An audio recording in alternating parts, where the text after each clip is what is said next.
नमस्कार दोस्तों, आप सबका स्वागत है इस नए वीडियो। आज हम इस वीडियो के माध्यम से एक नई श्रृंखला, एक नई सीरीज शुरू करने जा रहे हैं। इसका नाम है महागाथा। यहाँ हम बात करेंगे कुछ ऐसे महानायकों की जिन्होंने अपने शौर्य, अपने पराक्रम, अपनी बुद्धि या फिर अपने साहस से न केवल भारत वरन पूरे विश्व का परिदृश्य बदल के रख दिया। इनमें से कुछ वीर होंगे तो कुछ साहसी होंगे, कुछ बुद्धिमान होंगे तो कुछ बहुत ही विनम्र होंगे। किसी ने देश की रक्षा हथियारों के बल पे की होगी, किसी ने धर्म की रक्षा शास्त्रों के बल पे की। लेकिन इन सब में एक बात कॉमन होगी और वो ये होगी कि इनकी कहानी नहीं, इनकी गाथा अद्भुत होगी, वो महागाथा होगी। और ये सब अपने जीवन में एक महानायक हो और उनके बारे में जान के न केवल आपको प्रेरणा प्राप्त होगी बल्कि ये आपके जीवन को भी बदलने वाली हो सकती है। तो पेश है इस श्रृंखला का पहला वीडियो, इसका नाम है छत्रपति। तो आइए शुरू करते हैं। जैसा कि मैं हमेशा कहता हूं, when the whole world is attracted to the outer things, let's talk, let's reveal some inner secrets, the inner cyclopedia.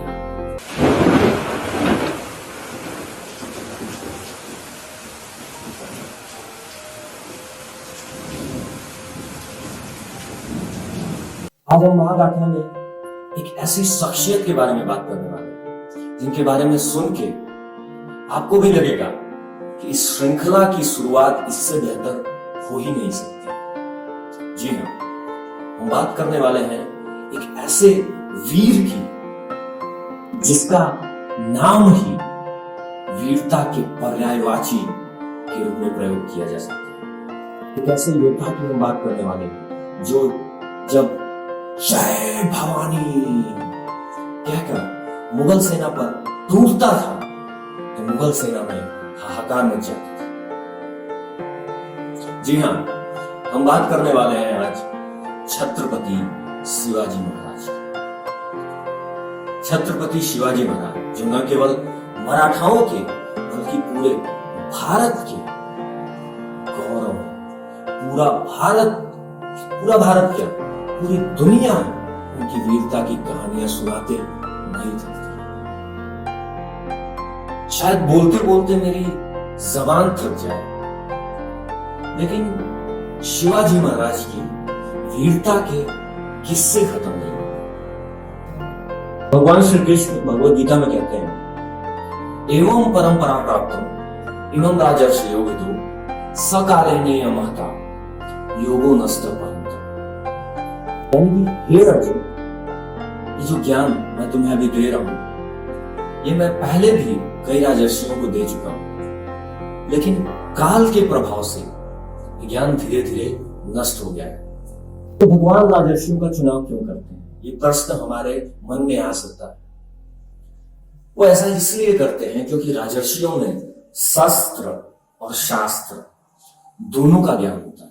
और आप देखेंगे कि इतिहास में जब भी भारतवर्ष की रक्षा हुई है तो इन्हीं दोनों वस्तुओं की वजह से।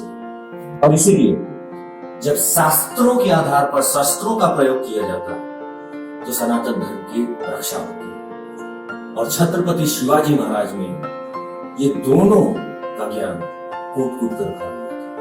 पहले बात करते हैं छत्रपति शिवाजी के बचपन में। उनके पिता साजी भोसले मुगल दरबार में कार्यरत थे, इसलिए शिवाजी का अधिकतर बचपन लालन पालन माता जीजाबाई की देखरेख में। माता उन्हें रामायण, महाभारत, भगवद गीता के किस्से, कहानियां और शिक्षाएं सुनाती। भगवान राम के चरित्र पे प्रकाश डालती, भगवान श्री कृष्ण के चरित्र के बारे में बताती और ऐसे करके बालक शिवाजी धीरे धीरे बड़े। और कहीं न कहीं इन शिक्षाओं के बल पर बालक शिवाजी ने वीरता, साहस, सहिष्णुता, विनम्रता आदि जैसे गुणों का संचार हुआ, जो आगे चलकर जीवन पर्यंत उनके साथ रहा। दोस्तों, शिवाजी के बारे में आगे बात करने से पहले हमें उनके सबसे बड़े शत्रु औरंगजेब के बारे में जानना होगा। औरंगजेब कौन था? औरंगजेब एकमात्र ऐसा शासक था जो 90 साल तक जीवित रहा और उसमें से वो 50 साल तक राज सिंहासन पर बैठा।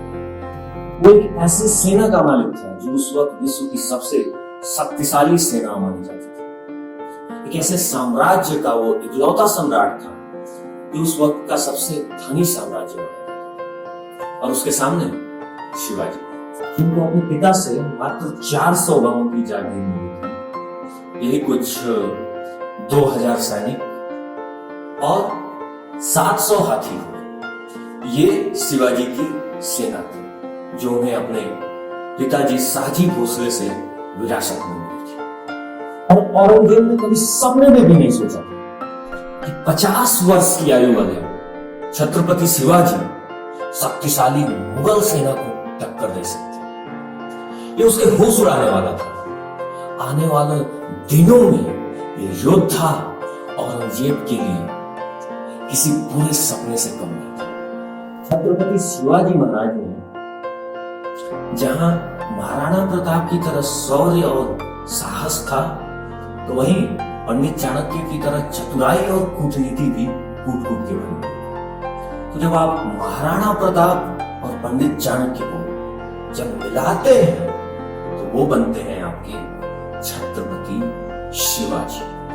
कवि भूषण, जो कि रीति काल में जबकि श्रृंगार रस की प्रधानता होती थी, उस काल में वीर रस के एकमात्र कवि थे। उन्होंने महाराज शिवाजी के गुणगान में कई सारी कविताएं लिखी।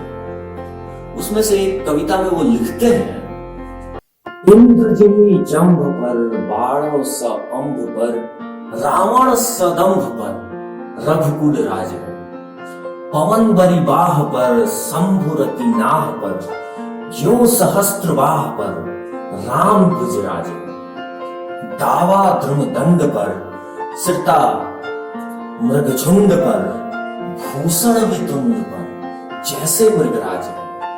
बीज तवा अंश पर, कन्हजिनी कंस पर, त्यों मलक्ष वंश पर शेर शिवराज। त्यों मलक्ष वंश पर शेर शिवराज। यानी कि जैसे वृत्तासुर का वध इंद्र ने किया, जैसे रावण का वध रघुनाथ यानी भगवान श्री राम ने किया, जैसे कि सहस्त्रबाहु जैसे आतताई का वध भगवान श्री परशुराम ने किया, जैसे हिरणों के ऊपर चीता झपट्टा मारता है, जैसे कि सूर्य के आने से अंधकार का विनाश हो जाता है, और जैसे कंस जैसे दुराचारियों का विनाश भगवान श्री कृष्ण करते हैं। क्यों मलक्ष वंश पर शेर शिवराज, ठीक वैसे ही मलक्ष वंश पर, यानी मलक्ष वंश यानी जो आक्रमणकारी भारत के बाहर से आए और उन्होंने भारतवर्ष पर आक्रमण किया, मुगल हो या यवन हो, उन सबके बीच में सिंह की भांति एक शेर की तरह। अगर हम गहराई से सोचें तो छत्रपति शिवाजी महाराज में ये सारे गुण, ये पराक्रम, ये साहस, ये शौर्य आया कहां से? अगर आप ध्यान से विचार करेंगे तो आप पाएंगे कि कहीं ना कहीं इस सब गुणों के आने में जो बचपन में महाराज शिवाजी को अपनी माता से शिक्षाएं मिली थी, महाभारत, रामायण, भगवद गीता आदि का जो अध्ययन किया था, उसका बहुत बड़ा योगदान था। आज हम देखते हैं कि लोग प्रेरित होकर शिवाजी तो बनना चाहते हैं, लेकिन कभी वो इसमें ध्यान नहीं देते कि छत्रपति शिवाजी असल में शिवाजी महाराज बने कैसे, उनके चरित्र का निर्माण कैसे। मित्रों, अगर हमें शिवाजी महाराज जैसा बनना है तो हमें इन ग्रंथों का अध्ययन करना होगा। हमें भगवान राम के चरित्र का अध्ययन करना होगा, हमें भगवान कृष्ण की शिक्षाओं को सुनना होगा, महाभारत से पांडवों के चरित्र के बारे में पढ़ना होगा। आपको पता है श्रीमद् भागवतम में एक अध्याय है जिसका नाम है महारानी कुंती की प्रार्थना। उसमें महारानी कुंती अपनी प्रार्थनाओं में भगवान से कहती हैं, विपदा शंतु ता शाश्वत तत्र तत्र जगत गुरु। इस अध्याय में महारानी कुंती भगवान श्री कृष्ण से प्रार्थना करती हैं कि हे श्री कृष्ण, मैं चाहती हूं कि हम पर विपदाएं कठिनाइयां आती रहें, क्योंकि जब वो विपदाएं आती हैं तो हमें आपका स्मरण होता है।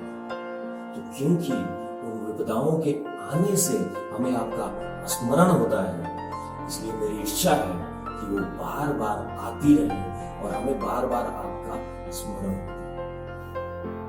जरा इस प्रार्थना पे गहराई से विचार करें। अभी के लिए तो इस वीडियो में बस इतना ही, लेकिन आगे भी जारी रहेगी महागाथा और जारी रहेगा छत्रपति। आप सभी का हमसे जुड़े रहने के लिए बहुत बहुत धन्यवाद। अगर आपको ये वीडियो पसंद आया तो आप लाइक करिए, शेयर करिए और सब्सक्राइब करिए। धन्यवाद।